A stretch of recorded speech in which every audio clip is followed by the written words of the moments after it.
Hi, this is Kevin Rose, Chief Marketing Officer at Decoko, the primary contributor to Alien World's metaverse. At Sugam Care of Mercury Forge, where we craft the next wave of immersive auto battling blockchain gaming experiences. You're tuned in to the edge of NFT, your portal to the forefront of galactic hubs and the ever expanding lore of the Alien World's metaverse. Keep listening. Hey, Web3 curious listeners, stay tuned for today's episode to learn how the evolution of a 2020 game turned into a dynamic metaverse featuring 6 planets, interplanetary DAOs, and made strides at the intersection of Web3, AI, and gaming. And why the power of lore in gaming allows you to create a mesmerizing universe that people want to be a part of. And finally, why Mass Effect and Star Trek might be the best sci fi IP that was ever created. It's another journey to the edge of alien worlds today. So sit back and cue the intro. Welcome to The Edge of NFT, the podcast that brings you the top 1% of Web3 today and what will stand the test of time. We explore the nuts and bolts of the business side and also the human element of how Web3 is changing the way we interact with the things we love. This podcast is for the dreamers, disruptors, and doers who are pumped about this ecosystem and driving where it goes next.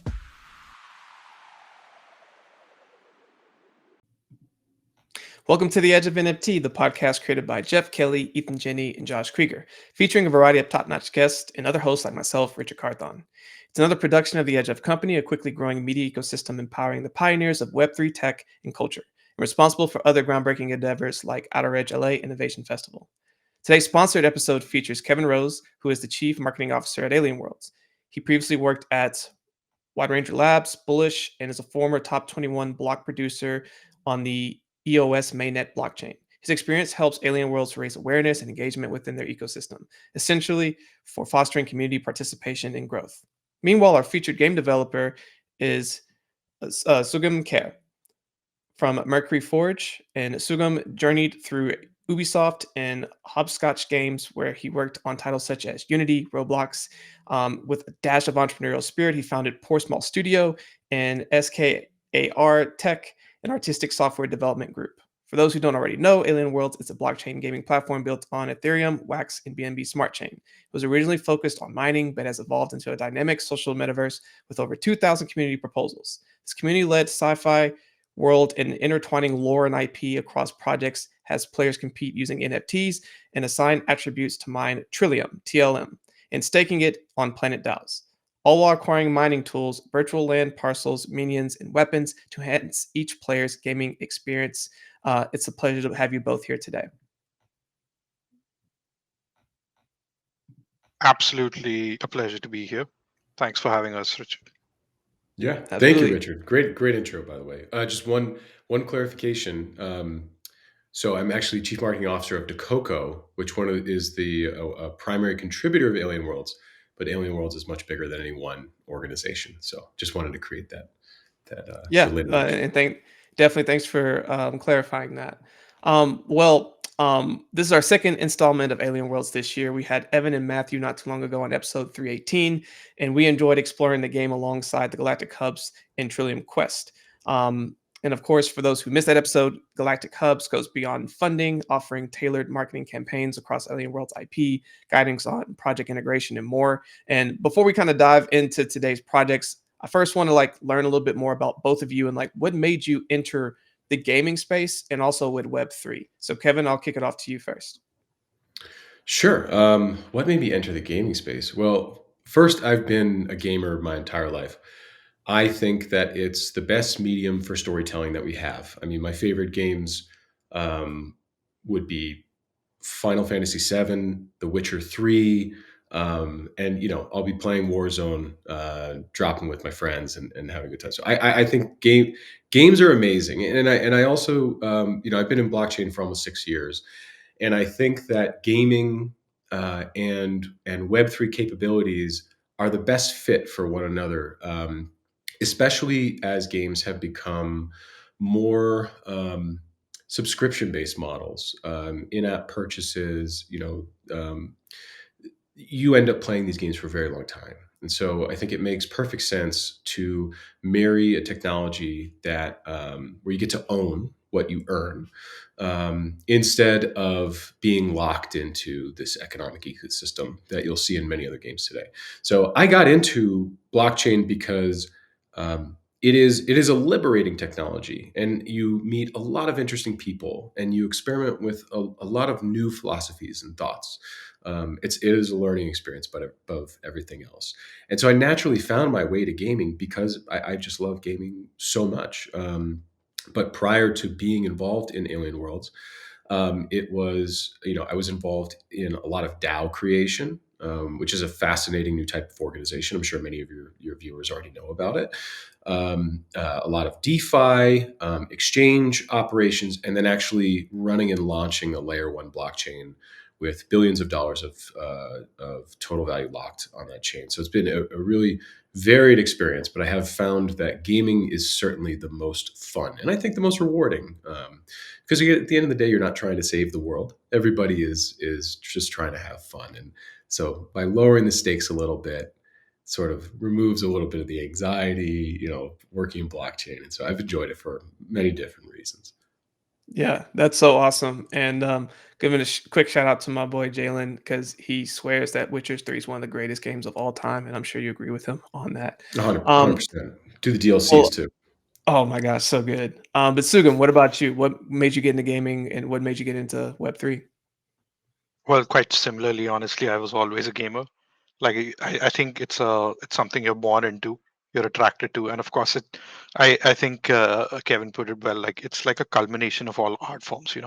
Like there's the visual side, there's the audio side, and the storytelling part. When it all comes together, it's really a wonderful experience, and I think it's resonated with everybody around the world, and that's why gaming is where it is right now.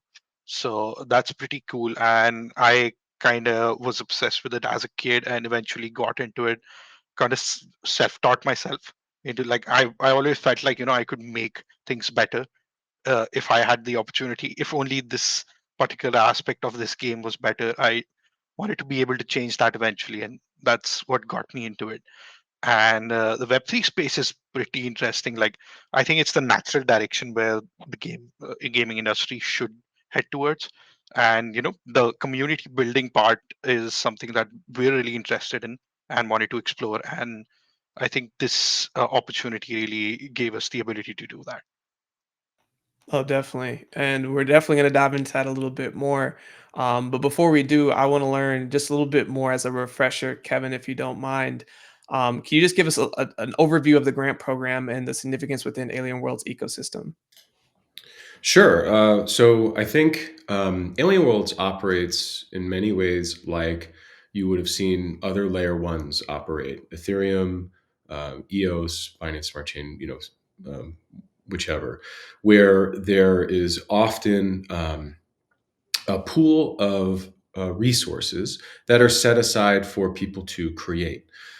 This is such an experimental place. It's paramount that you're not afraid to fail and that you're not afraid to break things. And so you put these resources aside and then you say, we are willing to take a risk on you and your group to build something that you believe would be valuable for the community, whether it be fun, a game or an application or a tool, whichever it is. We actually will be soon launching targeted grants just for people to create lore within Alien Worlds, and we'll get into why that's important for us later. But stories, art, characters, animation, just fiction, and so if you look at an analog like the Ethereum Foundation, they gave $100,000 equivalent grant to a group that ended up creating Uniswap, and that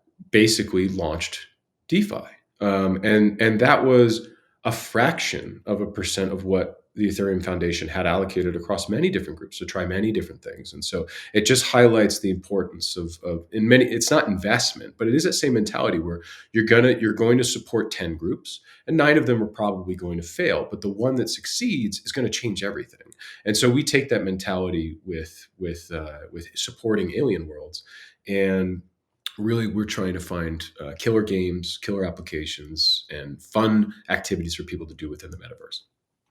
Absolutely. I think that's a great antidote to just, put in a perspective of you try to find a lot of really good opportunities knowing that you're gonna find some diamonds, right? You're gonna find some that are really cool opportunities, and those are the ones that are gonna change the game and make things keep evolving. And of course, why we got Sugam here is because I believe he's one of the grant recipients. Would love to learn a little bit about your journey in game development and the work you're doing, and also just kind of talk to us about, like, what was that process of going through the grant, and how does that helped um, you build into Battlefleet Armageddon?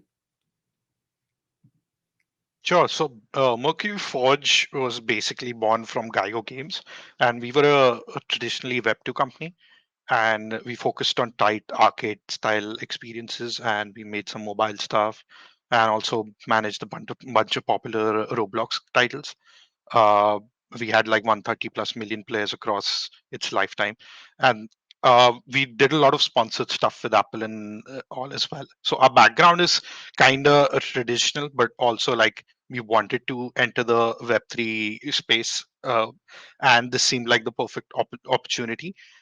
What we wanted to do was bring tight, simple experiences in front of players. Like, usually when you see a lot of other uh, metaverse projects, they're not as traditionally based in games, at least in my perspective that I've seen.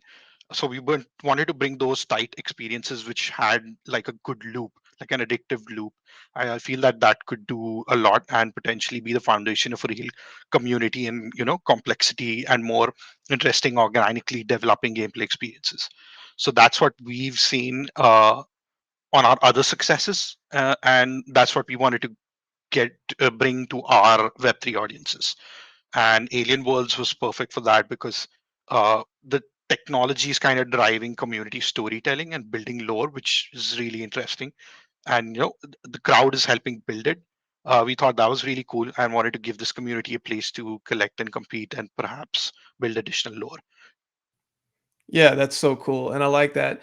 Coming from Web 2 and bringing that energy over into Web 3 feels like kind of a fluid and natural progression.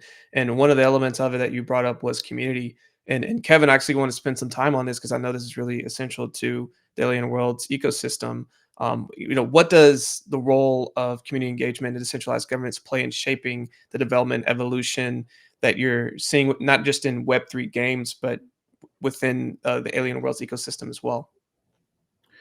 So there's a lot of different ways to answer that question. I think in decentralized ecosystems, there's a bit of, how do I say it? So I guess over my time, so I've always worked in marketing in a professional capacity in my various positions in different projects and ecosystems.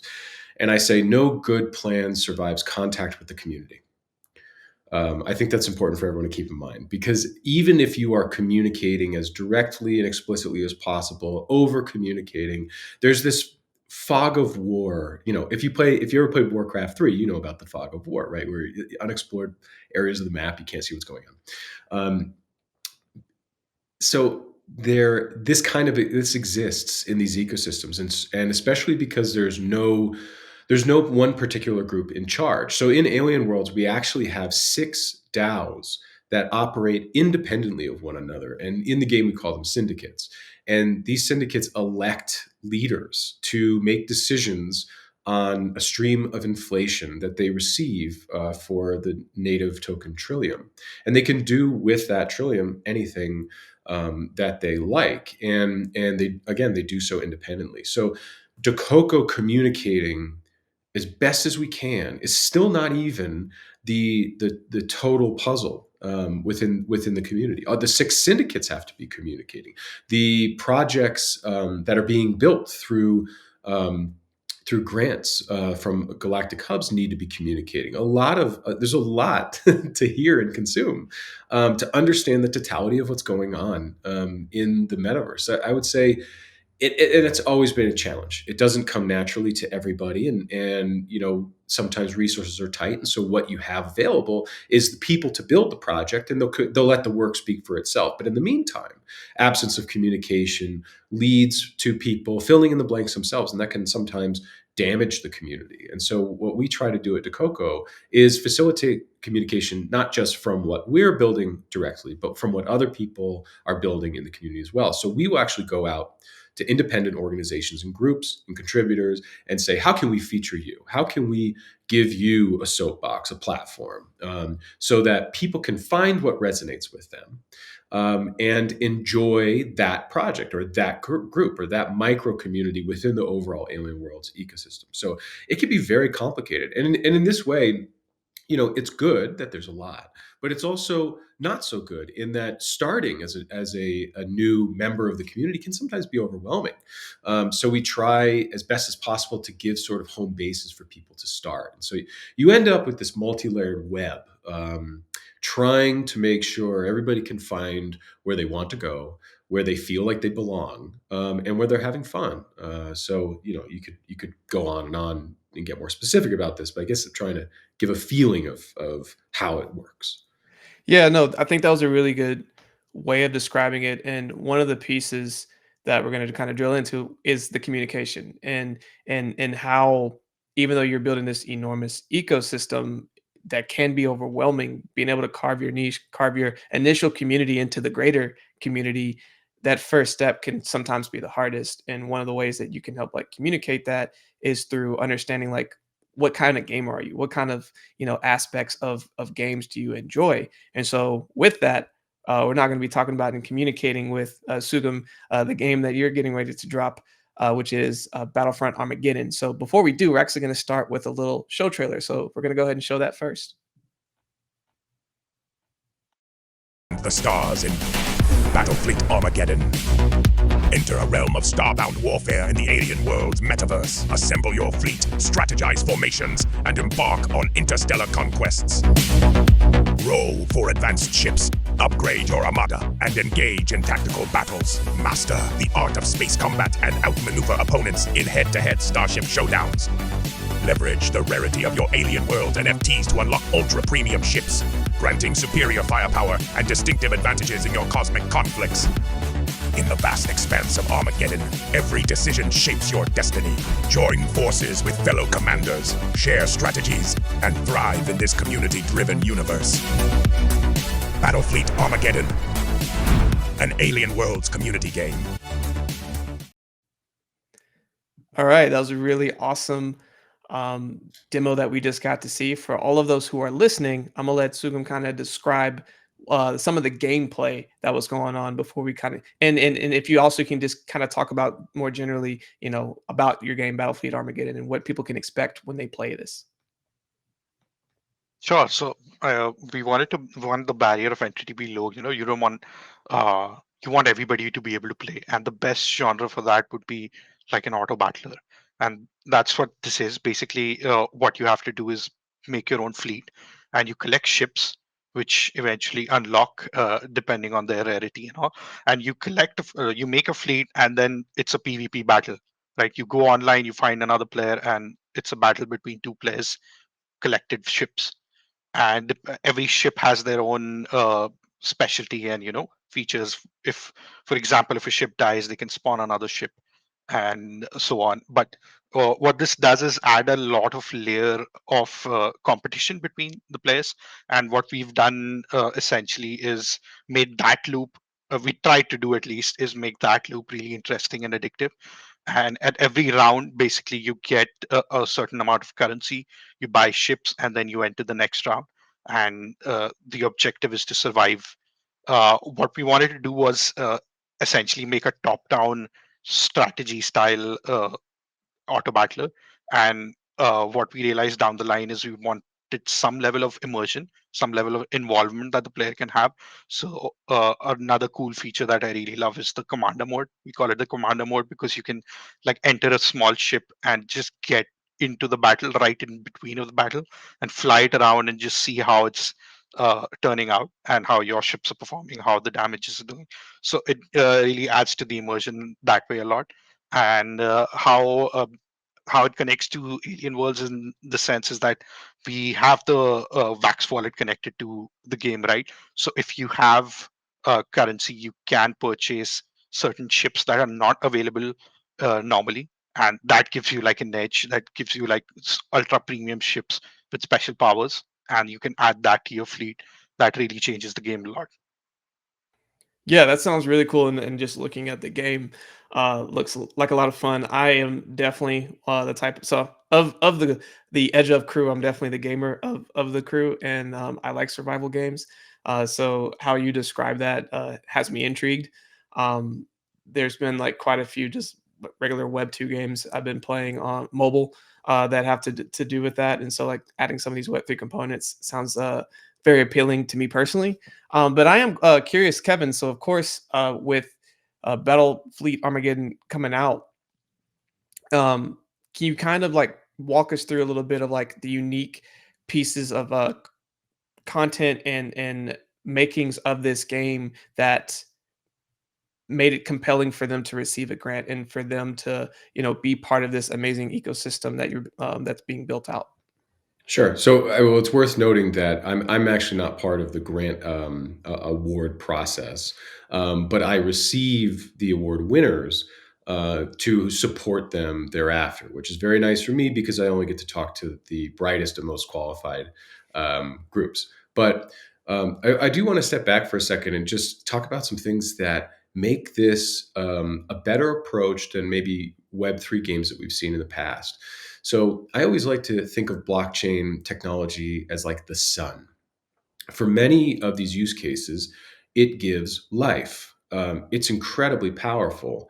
It makes the whole thing work together, as the sun does for our planet, for example.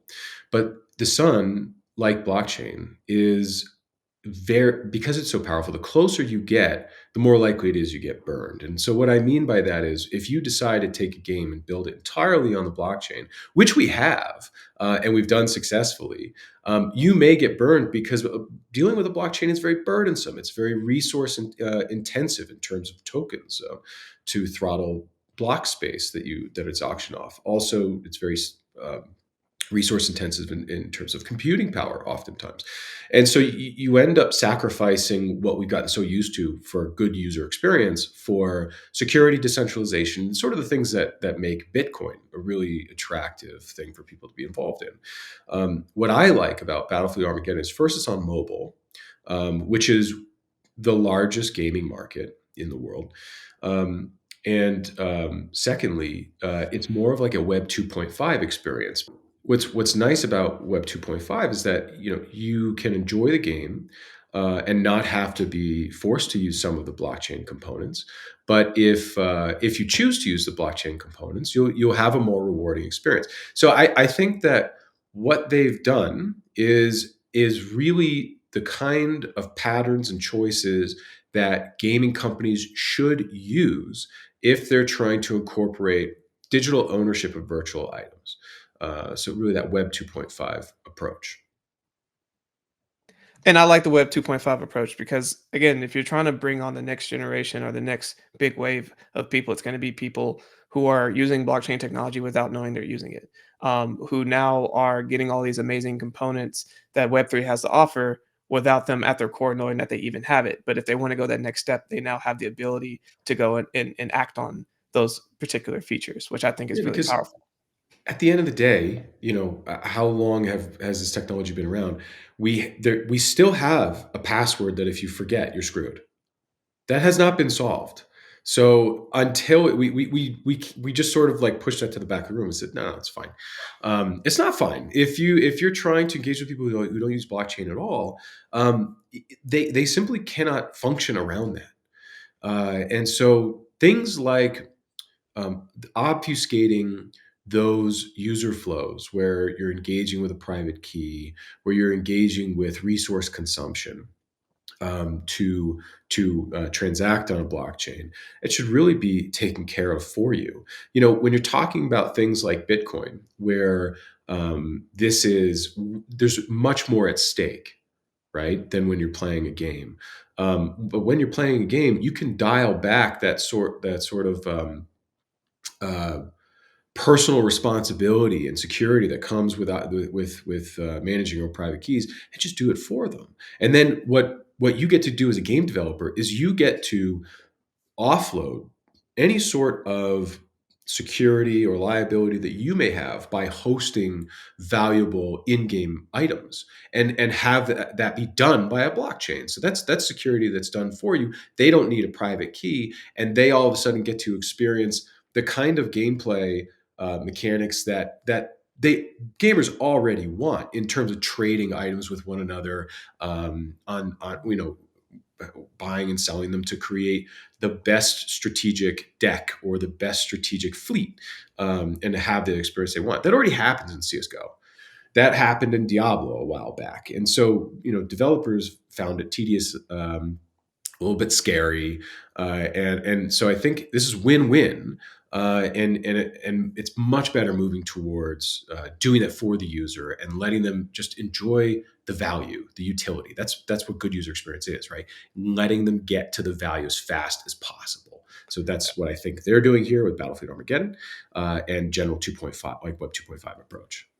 Yeah, I really like that. And actually, Sugam, I was going to ask you to lean into that just a little bit more on, can you highlight some of the innovative features and design choices in Battlefield Armageddon that showcase its distinctive advantages of blockchain technology?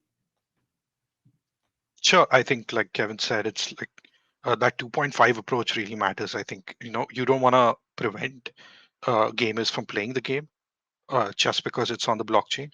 But then if it is on the blockchain, and if you are using that, then it kind of gives you an edge, or just gives you a different sort of experience. Uh, so that's the main thing that we wanted to focus on. And ships was the best way to do this, because the game is so much about the battle fleet, right? Like the fleet that you're assembling. So I think what matters is, in such a scenario, that the main core gameplay loop has to be addictive. And more than addictive, I don't like using that word that much, but you want to go back and play, right? It's entertaining on that level. And I think, being from a web 2.0 background, that gave us an edge and the freedom to work on that, and then integrate it with this feature where you can have new ships and new features to expand upon. Yeah, so let's talk about that just a little bit more. What are some upcoming either game releases or upcoming features that people can look forward to seeing in 2024 as Battlefleet Armageddon continues to roll out? I'm not sure how much I can tell you, but yeah, right now we're completely focused on supporting the game and getting feedback. That means a lot to us, and we're really looking forward to how the response is to Battlefield Armageddon.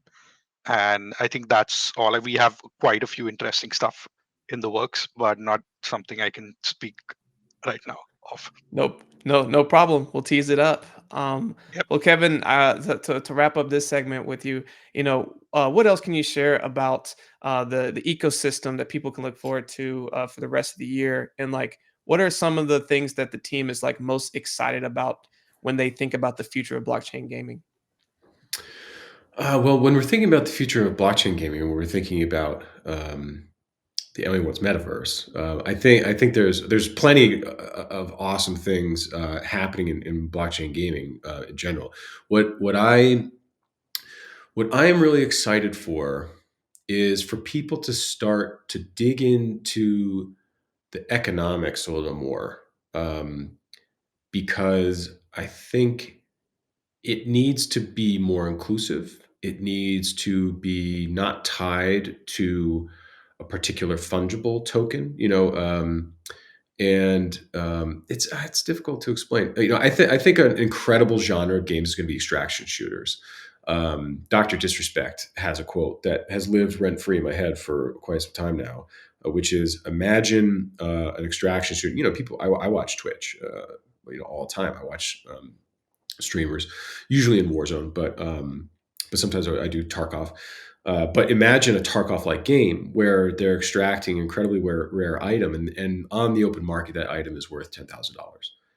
That's good. That's good television. So I think that when people start to focus on the entertainment factor, when people start to understand what the stakes are that make it fun and make it exciting, and sort of tie it less to a fungible token, that will be really cool. The take that we have is we look at Alien Worlds as an IP.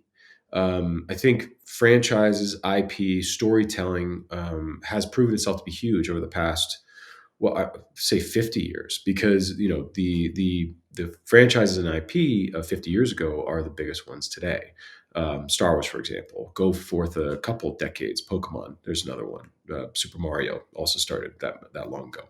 So The Witcher now is a huge one, and certainly took some time to get out there. But as soon as it hit the Witcher video games, culminating in Witcher 3, I mean, that's when it was like, oh my god, I want to learn more about the story. So what? I don't know. Maybe you want to talk about this later, but our work with Kevin J. Anderson and sort of how we turned Alien Worlds into a potential franchise, a decentralized intellectual property that's run by its community, that's owned by its community, and gives people the opportunity to commercialize their own creations in the way that Battlefleet Armageddon is commercializing their own, set within Alien Worlds, but not run by a first party. No one is Disney in this equation, so they get to reap what they sow in a positive way, so to speak. So maybe we talk about that later with Kevin and Sci-Fi IP, or do you want to go into that now? No, we actually can go into that now, but one thing before we do, I wanted to bring up that I really that resonated with me because you dropped a lot of gems in that one, and the one that I picked up on was the ability for people to resonate with finding rare items. Like there's a whole market for people who just open up cards, whether that's Pokemon cards or baseball cards, whatever, just to see if they get a rare one. And like being able to tie that back into gaming and then knowing like, hey, you can create entertaining content like that. And then, oh yeah, you still own this really expensive thing that you can now put into the ecosystem. Like that circular type of gaming ecosystem and commercialization and monetization is so cool. And I think we're just at the beginning stages of that. So want to touch on that for a second. But yes, let's dive deeper into the franchising piece and so many other really cool things that you guys are building on. Yeah. So one thought about that is I think it's easy to create that experience. Now, I'm not a developer, so that's easy for me to say. But that experience has to be built on Sugam, you said addictive. I say replay value, right? It's that core game loop that you just go back to because you liked it. It was fun the whole way through, and you're going to do it again. And there's a certain amount of strategic depth to it, and you can use your own decision making to change it a little bit for next time and improve, and beat that next person and climb the ladder. I mean, so that's the hard part, I think, is isolating that fun gameplay loop with replay value, building that kind of experience where you've got cosmetics, where you have items that are hopefully balanced that you can use within the game. I feel like that's easier, but bringing it together is obviously pretty difficult. So, um, Yeah, like you said, bringing it all together is really one of the more challenging pieces.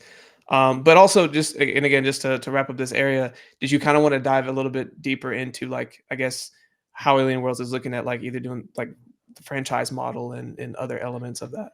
it was in the middle of last year, and we were brainstorming on contributions that Dakoko could make to Alien Worlds. And we were sitting at the helm of Galactic Hubs. So we were receiving a lot of inquiries about, hey, I'd like to build this. I'd like to build this project or this game.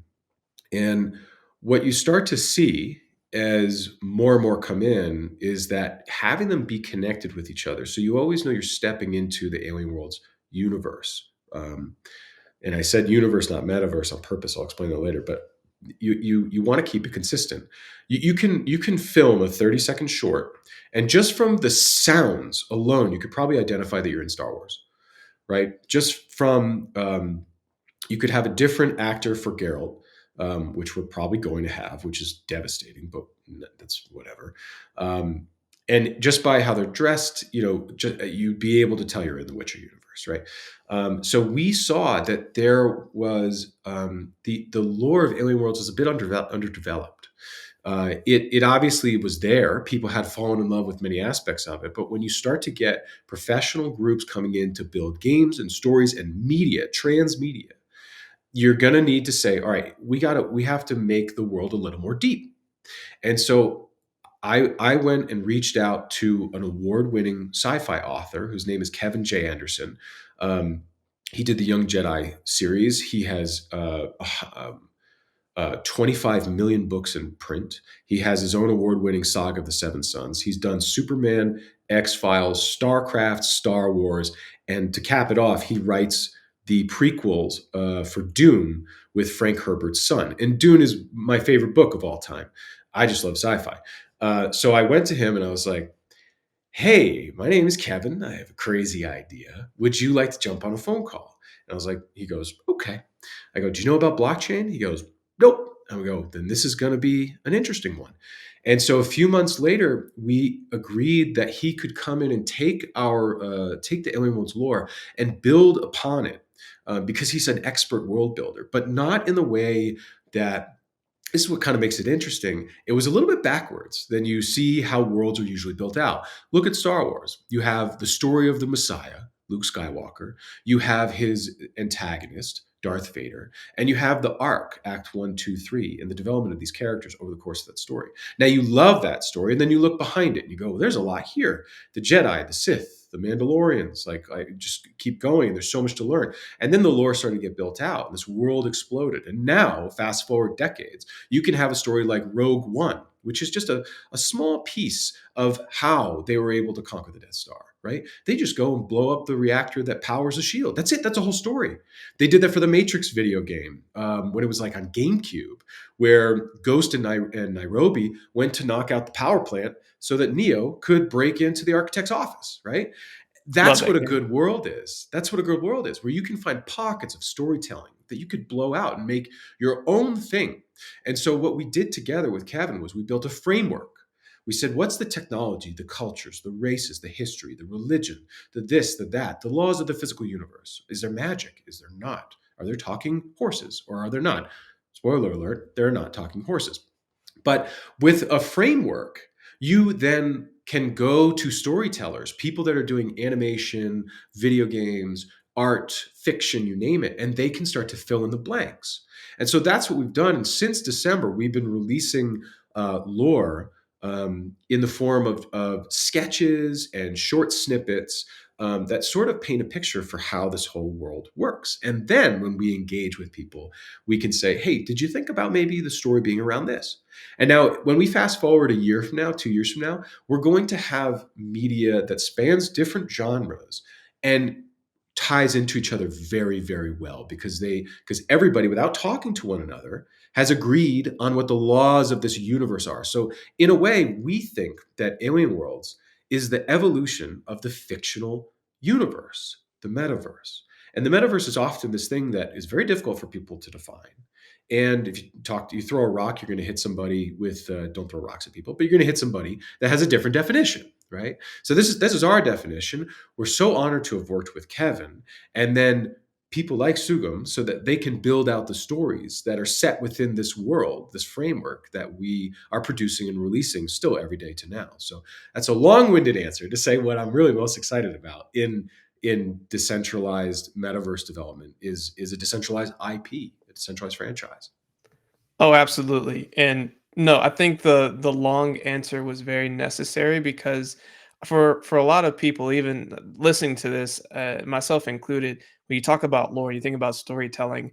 I'm sure everyone had a moment where they thought about, what's some of the best storytelling they've heard through gaming. And like, for me, I immediately went into um, a game that like is on PlayStation that like captivated my heart that then HBO eventually bought that now everyone, knows more about Last of Us. That was one of the first I was games I going to ever guess. played where I was like, this Yeah. is the best storytelling in a game like I have ever seen. And it makes complete sense that like someone picked this up because it's like it was already crafted. Like lore is just immediately within gaming. It's this I want to say undervalued, but like not necessarily as appreciated as it should be for the storytelling that it, like really gravitates you to a game that makes you like fall in love with it, keep coming back for more, and like keep wanting to discover more about the different elements.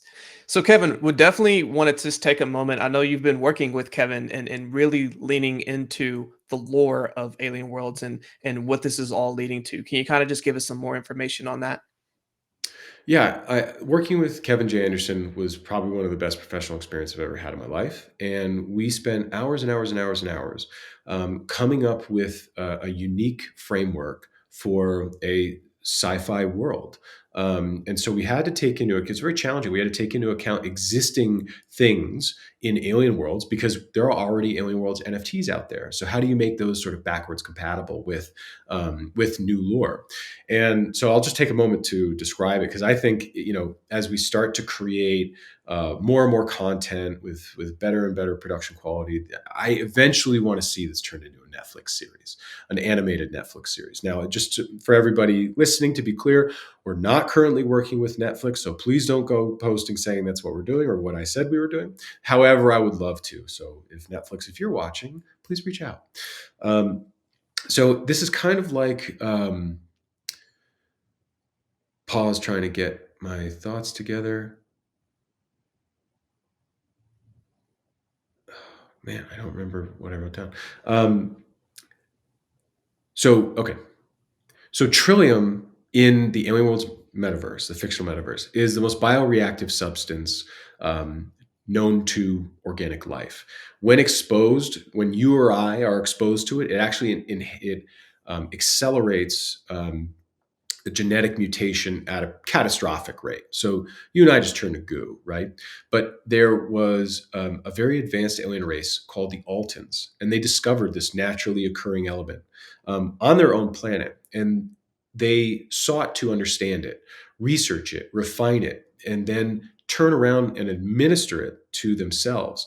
Now, this incredible substance, Trillium, that could affect genetic material, they were able to affect their own genetics with predictable, deterministic, consistent results. So they were able to eliminate disease, slow down aging, and actually take it further and give themselves enhanced abilities to be better, faster, stronger, smarter. And you can imagine how all of a sudden, however your society is oriented, you're going to orient it around the collection, refinement, and distribution of this world-changing natural resource. So they used triactor technology, a kind of like uh, um, a port on their body to administer Trillium to get those effects, and so they're able to create many different effects. However, the catch was that Trillium is consumed when you do this. So if you are slowing down aging and you run out of Trillium, you are no longer slowing down aging. So obviously, it becomes the most important thing in the entire universe. Well, they eventually ran out and they looked to the stars, and so thus began the Great Expansion, where they were aware of other sentient life in the universe, but hadn't approached them yet. Well, this gave them a reason to find more Trillium. And so fast forward, and we have a federation of many different races and cultures, all centered around the collection and production of Trillium, which is now in present day only found on 6 different planets, and those are ruled by our in-game syndicates, the DAOs. So they are actually receiving Trillium every day. So this idea of, if you ever heard the word diegesis, which is the rules by which something enters into the fictional universe. We have Trillium inflation that goes to the syndicates, and within the fictional universe, we explain that is the only places where it's found is on those 6 planets. So you get a really cool world where now you can see how this really lends itself to video game progression, creating new abilities, sustaining that resource to give you those abilities. And we also explain how this whole system is motivated, what people are after. An example, one more example is like of an ability is that you can breathe in non-native atmospheres. So every single person, it's like getting a driver's license, right? Every single person has a port put on their body somewhere where they can administer triactor and Trillium-based tech so that they can function in society. So in this way, where you have this biopunk take on sci-fi, it becomes Dune meets cyberpunk. Right. So Dune, where spice is the most valuable resource in the universe, and cyberpunk, where you're using augmentations, plugging yourself in, making yourself more and more machine than man, but with many different alien races that can be part of the story. Think like Mass Effect. So you can see how all of these influences sort of show up here. And so when you ask what are your favorite IPs, That's what comes to mind. So it's a really cool universe, and looking forward to building it out more and more with the community that's already involved. Oh, absolutely. And I mean, wow, so much to unpack with all of that. Just so many cool things you're building. I know the story is only going to progress more. It's cool how you're able to bring your six DAOs back together in explaining like how it all ties back, and of course all the games that will then come to play within all of that. So Alien Worlds is definitely building something really special that I'm confident people, as they learn more about everything that's going on, are going to want to be a part of this and figure out how they can start to play some of the amazing games and be part of this lore, because it sounds really awesome. The last thing I would add that makes this really unique, different than your average sci-fi franchise, is that we are tokenizing the lore. So Trillium that is already in circulation will be used to vote on what is and is not canon. So as new stories are produced, the community must say, "I like that. That should be involved." And we will actually turn around and use the canonized lore to train an AI that we're building, a large language model. We're calling it a large lore model, where you'll be able to query the AI to understand whatever it is you are asking about the lore, because it will be this ever expanding thing, which kind of becomes difficult to manage.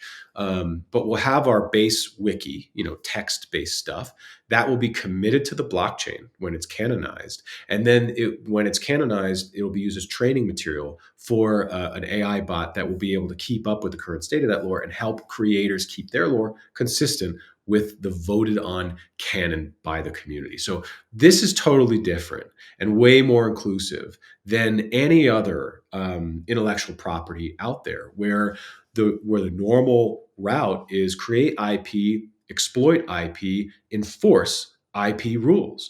But Dakoko, nor any central body in this, has any interest in having a monopoly over the rights to this IP, because the goal is for people to find business opportunity in the media they create in this world, and to make money off of that, to incentivize more people to do it, to continue to grow this. And at the center, we will have this DAO that is able to control the IP and vote on that tokenization. So I think it's super fascinating, and I think it's going to change the way we start to think about how franchises are managed and built. There's a lot more to that. It would fill up another half hour, but definitely check it out, at alienworlds.io. Awesome. I know that we can keep talking about this, and I want to, but I first want to know more about the story of you guys. So we're actually about to go into our next segment, which is called Edge Quick Hitters, so that we can learn more about both of you.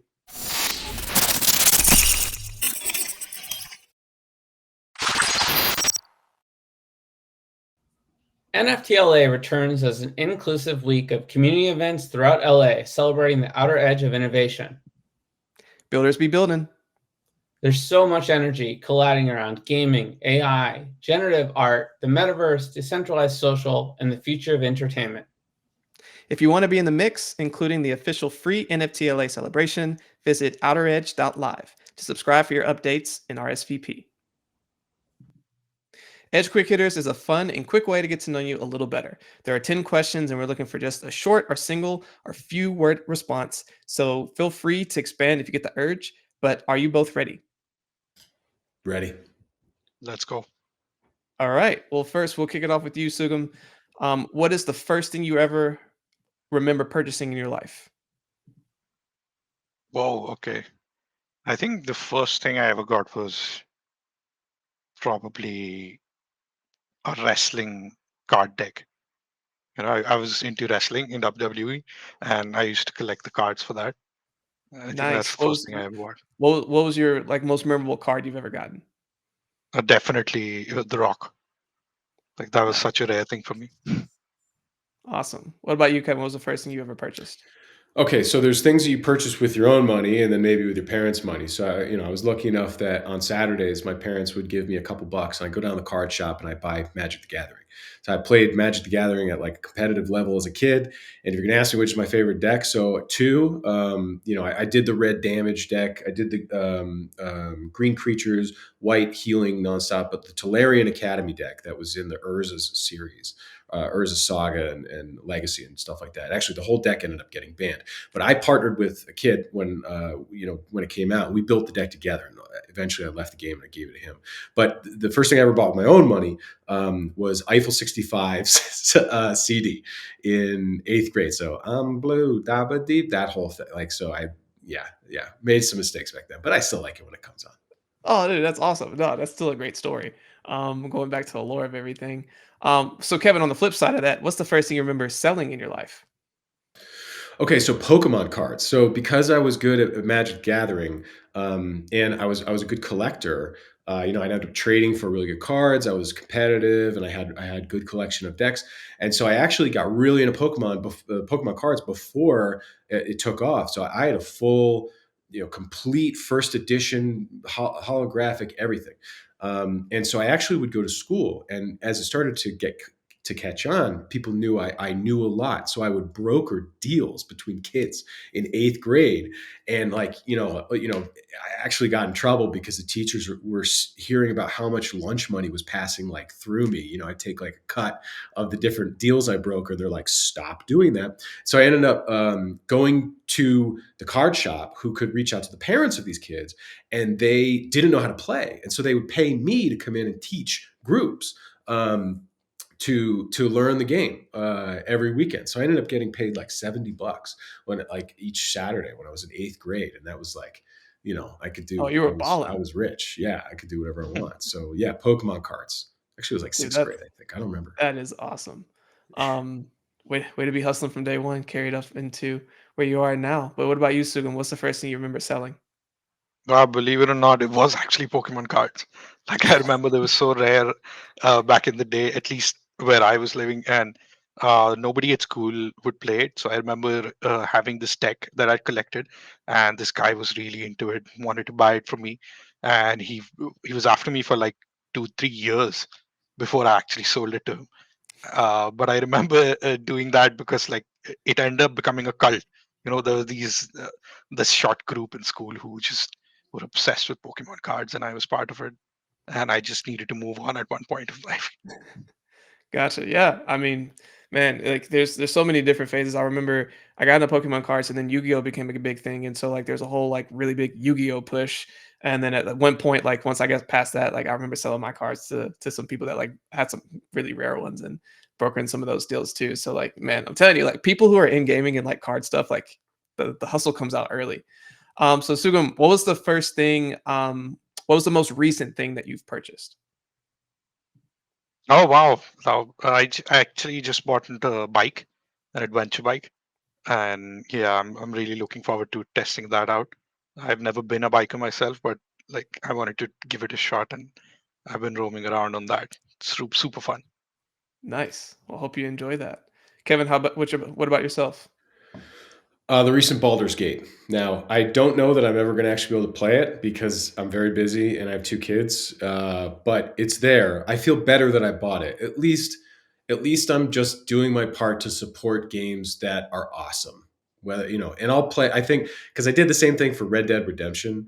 I bought that when it came out. I'm still waiting to play it because I started playing it and I was sitting there and I was like brushing my horse and I was like, bro, I got 2 kids. I gotta play a game that's like, so I got back into Destiny because it was just faster. You play Yeah, 6v6 or whatever it was, and then it's over.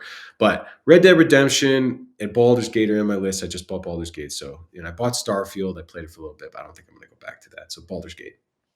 nice. Yeah, that should be fun. I got Elden Ring recently, and I've been waiting to bust that out because I've heard once you start, it's a commitment. So like I've been waiting on that, but Dude, I I'm think it's I'm scared I can't hack it. I haven't bought it because I'm like, what if I suck too much to actually beat it? Because I know it's like Ninja Gaiden level like difficulty. Sekiro like die twice or whatever that one is called. So I'm just like I'm literally afraid to play it. Yeah, I'm one of those interesting people that like loves the challenge and the hustle of it, and like I know I'm gonna basically put myself through torture. So just deciding when I want to go ahead and sign up for that. So what about on the flip side? What is the most recent thing that you've sold? We'll start with you, Kevin. Yeah, I might need a moment on that. I don't know if I've sold anything lately. My time Yeah, every day. time, crypto, Yeah. Yeah. whatever. Oh Okay, yeah, I recently moved in and out of Bitcoin because I listened to somebody, and that was wrong. And I ended up buying back for a higher price, and I was just like, why are you not just doing what you've always done and just buy the darn thing and just let it sit there? We're let it ride. talking 10, 20 years. You don't need to mess with it now. So yeah, I'd say Bitcoin unsuccessfully. Gotcha. What about you, Sugam? Oh, I just sold a monitor. I wanted to get an ultra wide specifically for Starfield. I'm wanting to try that out. Uh, but listening to Kevin, I'm not. My hopes are not that high now. Gotcha. Well, good luck. Hope you ever get something for it. So Sugam, what would you consider your most prized possession? That would be my engagement ring. Nice. Yeah. This That's it. it's an engraved ring. Like I'm a metalhead, so Metallica is my favorite band, and nothing else Yes. matters is what's engraved on it. Oh, My wife chose that for me, so that's my prized possession. yeah. This is one of those moments where No. like, did we just become best friends? I'm with you on that, man. I love Metallica. Oh my gosh. I could riff on that for a moment. I'm not going to do it. Kevin, how about yourself? What's your most prized possession? I'm just I was at karaoke the other night and no one sang a Metallica song, and I'm just realized what an opportunity missed that was. So yeah, I agree. Um, I gotta say my grill. I love grilling. I have a nice grill, and What's your I just go-to? Like you're about to impress somebody. What you busting out on the grill? just steak, salt, pepper. That's it. New York strip more than ribeye, but I think it's dealer's choice. And I'm just devastated. My cat, my I almost said cats, kids. My kids, they sometimes act like cats. They don't like steak. It's Oh, like I feel like I'm screwing up as a parent, but hopefully they will soon. But yeah, just my grill, and so I can cook myself some steak sometimes. nice. Okay. Kevin, if you could buy anything in the world, digital, physical, service, experience that is currently for sale and money is not a problem, what would it be? Squash court. So to put on the back of my house. Like I love squash. It's not an accessible sport, but for some reason that's what I play, and I have for almost 18 years. Like competitively, I love it. It's hard to find a court because they're so expensive, and it's hard to find communities to play with. So I would want to build a court attached to my house, and then try to find people to play with. That's what I would do, hands down. That's my dream, Nice. is to have a squash court attached to my house. Tell you what, we've been doing this show for a very long time. I've never heard that response. So that's a very one of one response. So I respect that, Kevin. How about you, Sugam? Oh, definitely, I'd build another PC. So recently, I just sold my PC and moved to a laptop because work, and that was the worst decision of my life. Like, I want to get back to that and build a PC and get back to gaming. When you're busy, you don't get time, and when you do get time, you don't want to spend it in the graphic settings. Yeah, I got you. Yeah, that's also a one of one. Uh, there's so many unique ways that I know you can build a PC and have it be just epic. So I imagine that your PC would just be insane, super fast, and Oh yeah, just sick. crushing it. So the next question for you is, if you could pass on one of your personality traits to the next generation, what would it be? Uh, I think it would be patience. That's something I've mastered over the years. And I remember my wife telling me I have unlimited patience. So that's Hey, something I'd like to pass on. that is the highest praise from the missus. So yeah, Oh yeah, absolutely. That is a great one. Can How I about borrow yourself, some of Kevin? that patience there? Can I borrow some of that? Um, sure. Okay, well, it's difficult. I think you had a really good answer. It's difficult to say that because it's like you gotta, I don't know, you gotta talk really nice about yourself, I guess. But I think the most fun I have had professionally in the last decade was in the last 6 months working with Kevin Anderson and a few other creative people trying to devise the framework for the world we built. So I would say whatever it is that allows me to contribute in discussions like that, call it like creativity or spitballing or whatever. And I'm not like a creative director or anything, but I like that about myself, and I had so much fun doing that. So I hope other people can get the opportunity to do something like that too, and that they can contribute and feel like, wow, yeah, no, that was a good idea. Okay, let's write that one down. All right, where are we with this whole thing? I like how it's all taking shape. That. Yeah, no, creativity is a great trait to have. I feel like a lot of us want to explore curiosity and don't necessarily know how to creatively do it in a way that others can receive it. So just the ability to communicate that creativity with others definitely is a great personality trait. So Kevin, we're going to flip this to you on the opposite side. If there was a personality trait you could eliminate for the next generation, what would it be? Well, I think I would just take the other side of Sugam's, answer, which would be impatience. Good things do come, and it's through patience and tenacity that they often do, um, and kindness and graciousness with people around you, because no one does anything together. I mean, excuse me, individually. Everyone does things together. It takes a village, for many different things, to build software, to build games, to build anything in blockchain. So I think that what helps all that happen is patience, because you're going to fail, and if you're not going to try again, if you don't have that patience to sit down and reflect and think, what can I do different next time, and then have the tenacity to act on that, it may not ever happen. What's the Gretzky quote where it's like you miss 100% of the shots you don't take or something like that. It's true. So I would say it's rooted in patience, Yeah, great answer. or Sugam, what about impatience you? is What technically the answer to the question. is Impatience is what impatience? I want to Right. eliminate. Yeah. And what about yourself, Sugam? What personality trait would you want to eliminate for the next generation? I think it would be like I've been called a shy kid, and I've been quiet all my life. I kind of hate confrontations. Like that's something, but I think balance is something that's required in every personality. And recently, I've been trying to get that balance in every aspect of my life. So I think wherever I'm leaning towards imbalance, probably all those things is what I would not like to pass on. Well, just by being on the show, I can say you're definitely leaning in the right direction. Just going to be seen by a ton of Oh people, gosh, man, you're and making me blush here.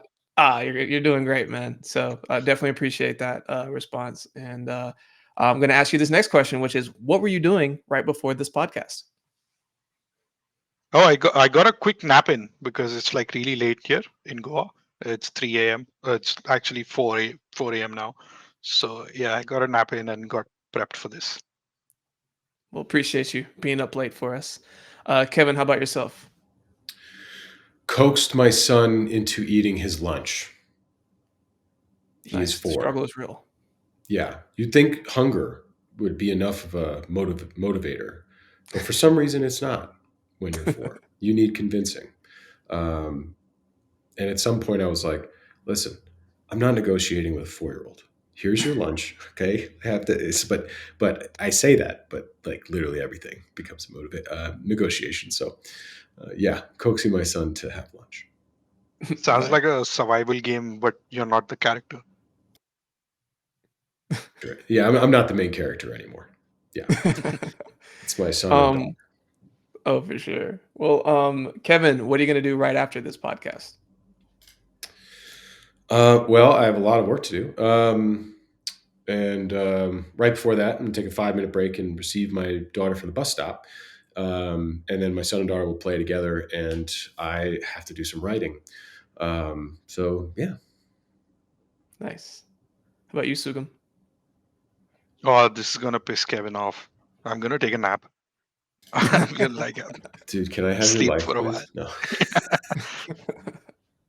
Nice. Yeah, What's a definitely nap? rest up.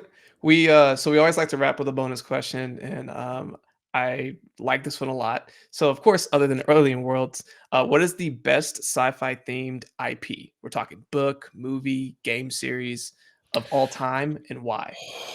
Wow, I was not prepared for this question, though I think about it a lot. Okay, can I say more than one? I'm gonna say more than You one. can't. You can't stop me. I'm gonna say more than one. All right. Okay, the first one that came to mind was Mass Effect.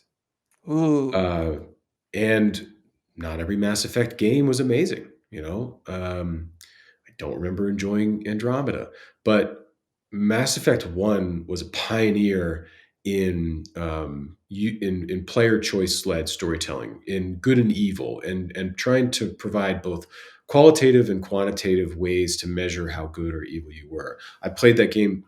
I don't. I played the game at least twice because I wanted to experience it as benevolent and malevolent. Um, so Mass Effect was pioneering, but I mean, Snow Crash. It's not like a franchise level thing, but in terms of, I love world building, and in terms of the depth of that world, how vivid it was, and how groundbreaking it was at the time. Neil Stephenson's Snow Crash, I think, is one of the coolest worlds I've ever stepped into.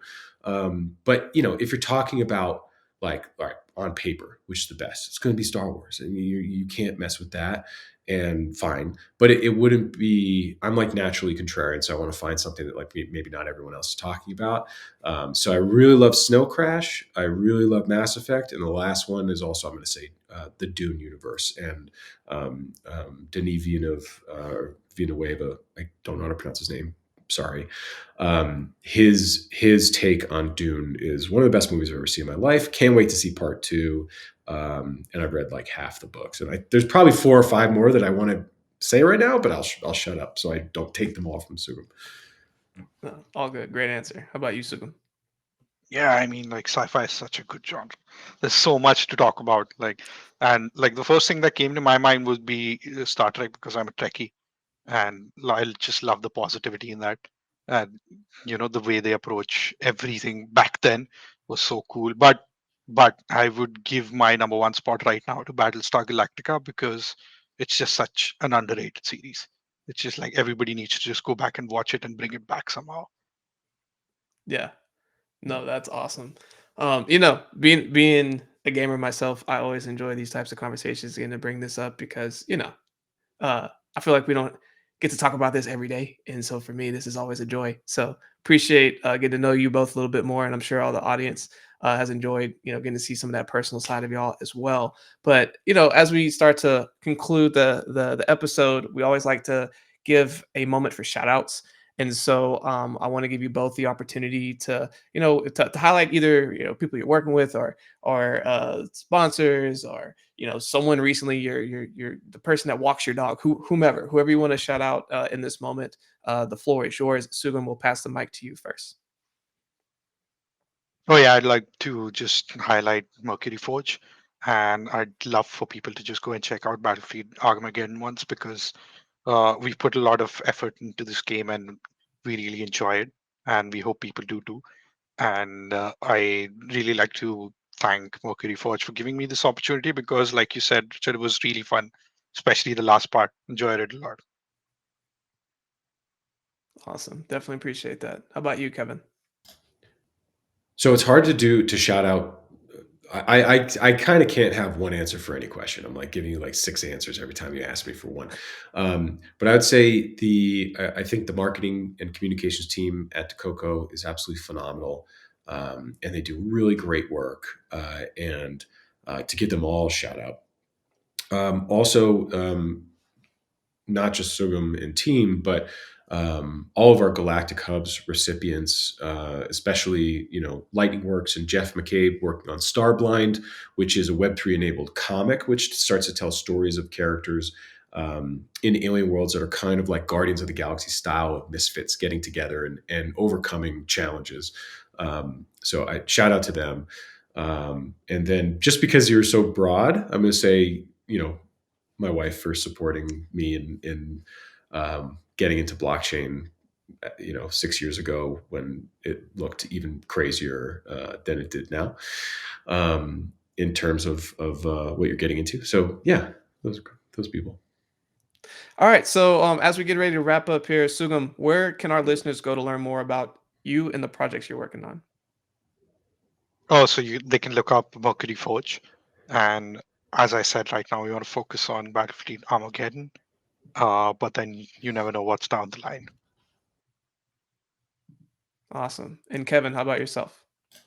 Definitely visit alienworlds.io. There's a lot going on there. Check out the blog to see what's happening lately. We'll be adding a community events calendar on there, so you can see if you want to get involved with any groups. And then definitely join our Discord, which you can find also at alienworlds.io. So like I said, a lot going on in the community, and it's best to meet the other people that are there and building and creating and having fun. It's all at alienworlds.io. Awesome. Well, we've reached the outer limit of the edge of NFT for today. Thanks for exploring with us. We've got space for more adventures on the starship, so invite your friends and recruit some cool strangers that will make this journey all so much better. How? If you're listening, go to Spotify or iTunes right now and rate us and say something awesome. Or if you're watching this on YouTube, hit the subscribe button and pass this episode on to a friend or two. Lastly, be sure to tune in next time for great Web3 content. Thanks again for sharing this time with us today. The views and opinions expressed on Edge of NFT reflect solely those views and opinions of the show hosts and its guests. Please make sure to do your own research. Our show is not financial advice. You understand that you are using any and all information available on or through this podcast at your own risk. Whenever making financial decisions, we recommend doing your own research and talking to your accountant for financial advice. From time to time, we may feature sponsored content on the show for which we receive value, and we may share links for which we receive a commission if you make a purchase through one of those links. Refer to our website, www.edgeofnft.com, for our full disclaimer, terms and conditions, and privacy policy.